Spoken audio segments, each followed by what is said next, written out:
that as well? No, that's fine. Okay. That's... Just kidding.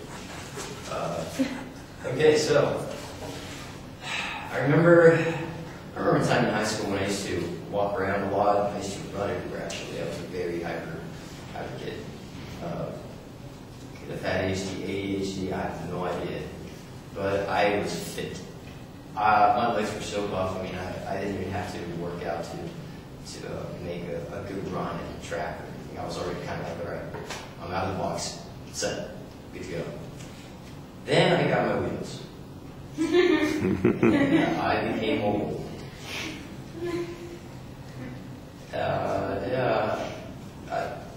I didn't run as much. I wasn't as fit as I used to be. I just went everywhere. I went crazy, which I'm sure a lot of you probably will. You probably did the same thing. So, quote from SR, doesn't have a last name, says, walking is not a lost art. You still, actually, walking is not a lost art. One must have, by some means, get to the garage. So, in a way, it is a lost art. A lot of us have this instant gratification. We need to fulfill our needs right away. So that's a great convenience about cars, but we don't think about the consequences that come with it. But there are ways that we can solve those issues. Just we need to balance it out.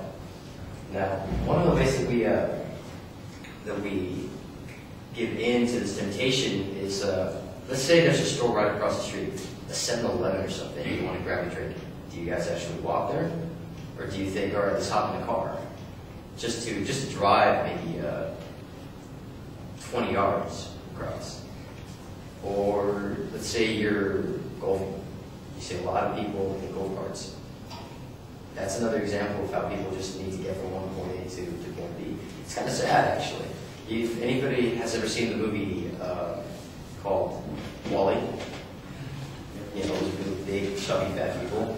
Okay, well, that's where I see it as going one day. We're not going to be able to move anywhere. We're going to need those mobile things to just take us everywhere to get us to do everything. And that's one of the consequences. Now we're getting to the consequences of not walking. Just a normal thing. Walking can make such a huge difference on your health. You know, you have your iPods that have a pedometer on it. It'll tell you, okay, walk this amount of time per day and you'll burn X amount of calories. So, I mean, there are lots of ways that we can also solve that issue. So there's a way that you can integrate having to fulfill an instant need versus, okay, well, you know what, do I have the time? Make some time. You can go somewhere and just walk or just enjoy a walk in the park or what's something not as cliche as that. I don't know. Walk to the supermarket and buy your drinks or whatever you're going to do, or walk and get a pizza or something, or just trying to find a balance. There's lots of ideas of technology that also help you do that. So while driving is a huge convenience, it's actually may be doing more harm than good. So try and alternate the two, and maybe you'll actually find that walking can be a little more fun as well.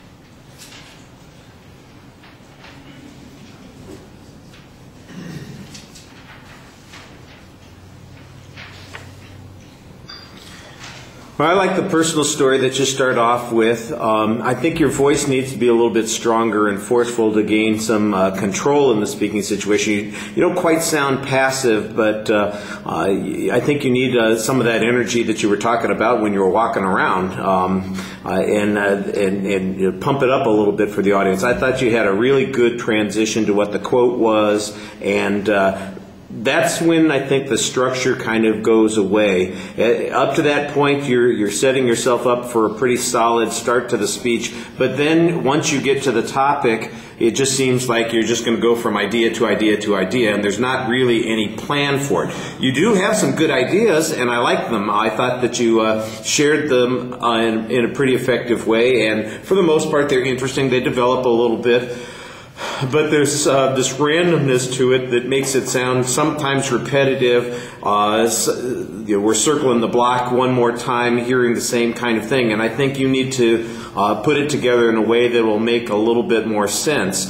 Like I said, on your voice, I think we can hear you, but I think if you projected a little bit more and had a little more variety in the and tone and volume, that it would be more interesting. The pacing, though, is really solid. You're very fluent from the very beginning.